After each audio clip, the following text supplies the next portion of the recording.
आज की इस वीडियो में मैं आपको जो है 2 प्रोजेक्ट्स बना के दिखाऊंगा। एक एसबीआई का लोगो है और एक जो कॉपी होता है आपने वो जो बचपन में लिखा होगा, अभी भी लिख रहे होगे उसको। तो चलिए, आपको ये इस तरह का शेप ले लेना है और उसके बाद जो आपको उसको कलर कर देना है शेप फिल से। जैसे एसबीआई का लोगो में आपको कलर दिखता है, लगभग वैसा ही कलर आपको यहाँ दे देना है। उसके बाद यहाँ शेप आउटलाइन को नो आउटलाइन, फिर से आपको एक शेप लेना है, क्योंकि ऑब्वियसली बात है लोगो के अंदर एक छोटा सा गोला और होता है, तो उसको भी दे देना है। उसके लिए सिंपली लोगो ले लेंगे, शेप जो है गोला वाला, और उसके बाद आपको यहाँ पर जो है सर्कल वाला करने के बाद इसे आपको सेंटर में एडजस्ट कर लेना है। ठीक है, थोड़ा सा समय लग सकता है, क्योंकि ऑब्वियसली बात है थोड़ा अगर आप अच्छे प्रोजेक्ट्स पे काम करोगे तो समय लगेगा ही, और अगर परफेक्शन की तरफ बढ़ोगे तो उसमें भी समय देना है। और इसको शेप आउटलाइन से नो आउटलाइन कर लेना है। परफेक्ट है। अब यहाँ पे फिर से इंसर्ट पे आएंगे, शेप लेंगे और इस बार लाइन लेंगे। ठीक है, शिफ्ट दबा के लाइन को आपको नीचे ड्रैग करना है ताकि जो लाइन है स्ट्रेट आए। ठीक है, दे दिए एंड शेप आउटलाइन में आके और शेप के विड्थ को जो है चौड़ा कर लेना है। तो आप देख सकते हैं यहाँ पे काफ़ी चौड़ाई इसके अंदर और भी है, जो आपको ठीक लगे आप सेलेक्ट कर लो। उसके बाद भी बढ़ा सकते हो आप, और इसके कलर को वाइट कर लेते हैं। ठीक है, थोड़ा सा पतला लग रहा है बट लगभग सेम ही है, बट अब चलिए इसे लास्ट वाला दे देते हैं। ठीक है, तो आप देख सकते हो एसबीआई का लोगो जो है कम्प्लीटली बन के तैयार हो गया। एक तो ये प्रोजेक्ट हो गया। दूसरा अब हम लोग बनाते हैं जो आपका पेज है, मतलब यानी कि जो कॉपी होता है वो बना के दिखाते हैं। उसके लिए सिंपली आपको क्या करना है उसको भी ध्यान से देखते हैं, और ये बनाने के बाद मैं आपको 2-3 प्रोजेक्ट्स और भी दे दूंगा जो कि आप ऐप के माध्यम से देख सकते हो। ठीक है, तो अभी सबसे पहले हम लोगों को यहाँ से मार्जिन रूलर पे जाके मार्जिन को एकदम पूरा कम कर देना है। ठीक है, यहाँ से इसको पकड़ के पूरा एकदम कम कर देते हैं, कोई दिक्कत नहीं है।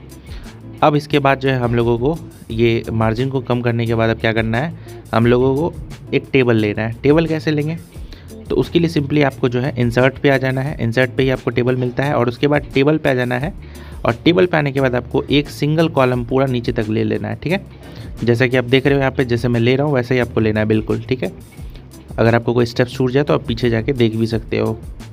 अब इससे टेबल को आपको पूरा लास्ट तक, यहाँ जो पेज के लास्ट तक चौड़ा कर लेना है। ठीक है, इस तरह से चौड़ा कर लेते हैं। अब हम लोग क्लियरली देखें, आराम से देखें, कोई दिक्कत नहीं हड़बड़ाने का। तो टेबल को नीचे कैसे करेंगे, तो सिंपली आपको जो है यहाँ से आपको एक प्लस का साइन बन रहा है उससे नीचे कर लेना है। ठीक है, अब इसके बाद आपको क्या करना है, तो टेबल को थोड़ा सा एक्सपेंड करना है नीचे तक। उसको कैसे करना है, तो टेबल जो आपको दिख रहा है ये लाइन, इसके सबसे लास्ट में क्लिक करना है और टैब दबाना है। ठीक है, जो आपको बताया जा रहा है एकदम एग्जैक्ट वैसा ही करना है, आपका बिल्कुल वैसा ही आउटपुट आएगा जैसा यहाँ पे दिखेगा। तो इस पर क्लिक करेंगे एंड देन इसके बाद टैब दबाते रहेंगे। कब तक दबाना है, जब तक पेज के लास्ट तक लाइन में आ जाए। ठीक है, तो चलिए फटाफट जो है इसको दबा लेते हैं। थोड़ा ज़्यादा दब गया, कोई बात नहीं, ज़्यादा दब जाए तो कंट्रोल जेड करके आप बैक भी आ सकते हो। अब पेज के लास्ट तक जो है टेबल ले लेंगे। इसके बाद अब आपको नेक्स्ट स्टेप करना है।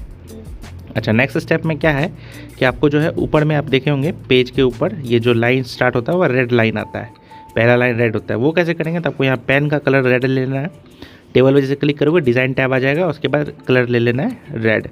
अब इसके बाद यहाँ से रेड हो गया कलर। उसके बाद ऊपर आपको चेक कर लेना है कि जो लाइन हो सिंगल लाइन सेलेक्ट हो, है ना।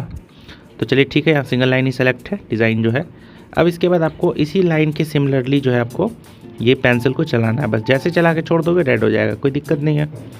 तो रेड हमारा हो गया पहला लाइन। अच्छा, अब क्या करना है, अब आपको यहाँ पे सिंपली ये तो हो गया, इस तरह से आप सीधा सीधी स्ट्रेट लाइन भी आपको लेना है। फिर से आपको शेप इंसर्ट पे जाना है, शेप पे आपको सिंगल लाइन लेना है और शिफ्ट दबा के लाइन को नीचे क्लिक खींच दो। ठीक है, देख लो आप पूरा, अगर नहीं हुआ है तो आपको थोड़ा नीचे आके अपने से फिर से कर सकते हो मैनुअली। तो आपने देखा यहाँ पे अभी लाइन सीधा आ गया, थोड़ा सा इसको भी ऊपर कर देते हैं। परफेक्शन ज़रूरी है, थोड़ा बहुत जो एरर है वो गलती ना हो तो ज़्यादा बेटर रहेगा।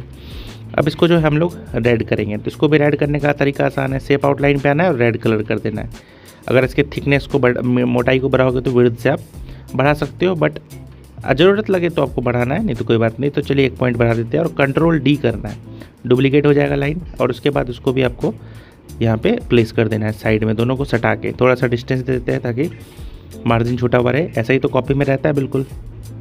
चलिए दोनों लाइन को सटा दिए, अब सही दिख रहा है एकदम। अब आते हैं इसकी मेन चीज़ पे। ऑलमोस्ट हमारा कॉपी बन के रेडी है, बस अभी डेट और पेज नंबर जो लिखा होता है वो वाला कॉलम रह रहा है। उसके लिए भी सिंपली आपको क्या करना है, इंसर्ट पे आना है और उसके बाद शेप पे ही आना है। उसके लिए भी ये वाला शेप ले लेंगे आप और इसको ड्रॉ कर देते हैं। चलिए ड्रॉ करने के बाद जो है अब आपको जैसे ड्रॉ करोगे तो आपको यहाँ पर ऐड टेक्स्ट का ऑप्शन आ जाएगा राइट लेफ्ट साइड में। तो ध्यान से आप देख लें, इस पर जैसे क्लिक करोगे तब इस पर टेक्स्ट लिख सकते हो। तो चलिए इस पर फटाफट हम लोग पेज नंबर लिख देते हैं और डॉट दे के डैश दे देते हैं, ठीक है। ऐसा ही रहता है ना बिल्कुल। अब उसके बाद एंटर मार के डेट भी दे देते हैं, ठीक है। डेट लिख के इसको भी चलिए डॉट दे के डैश दे देते हैं, ठीक है। अब इसको हम लोगों को रेड करना है, क्लियर है। तो जो हमारा जो टेक्स्ट है उसको रेड करना है। अच्छा, उसको रेड कैसे करेंगे, सबसे पहले डैश दे देते हैं फटाफट। चलिए ज़्यादा हो गया, थोड़ा सा कम कर देते हैं। अब डैश देने के बाद इसको सेलेक्ट कर लेते हैं, ठीक है। सेलेक्ट करने के बाद अब इसको करना है रेड। तो रेड करने के लिए सबसे पहले क्या करेंगे, जो है टेक्स्ट को रेड कर लेंगे और उसके बाद टेक्स्ट हमारा हो गया रेड हो गया। बोल्ड करना है, बोल्ड भी कर सकते हैं आप, जैसा आपको ठीक लगे। और शेप आउटलाइन को पहले तो शेप फील को आप यहाँ से नो कर दो, क्लियर। और आप चाहोगे तो शेप आउटलाइन जो है उसको भी रेड कर सकते हो, ठीक है। आपके उस पर डिपेंड करता है टेस्ट पे कि कैसा आपको करना है, वैसे कोई कंपलसरी नहीं है। नीचे से इसको कम कर देते हैं, क्लियर। अब कम करना क्यों है, क्योंकि अच्छा नहीं लगता देखने में ज़्यादा बड़ा, जितना जरूरी है उतना ही सही है। चलिए अब इसको जो है उठा के हम लोग साइड में, राइट साइड में प्लेस कर देते हैं जहाँ ये रहता है। परफेक्ट। अब आपको ऐसा दिख रहा है जैसा आपको यहाँ पे बिल्कुल कॉपी बन के यहाँ पे फाइनली रेडी हो गया है। ऐसा ही कॉपी आप लोगों ने देखा होगा जो आपके प्रिंट होके आता है आपके पास। तो आई होप आपको ये समझ में आया होगा। बाकी ज़्यादा जानकारी के लिए, पूरा कोर्स सीखने के लिए आप प्ले स्टोर से जाके अभी कंप्यूटर इंस्टीट्यूट ऐप डाउनलोड कर ले, लिंक डिस्क्रिप्शन में है। और अपना ध्यान रखें, फिर मिलते हैं नेक्स्ट वीडियो में, तब तक के लिए बाय।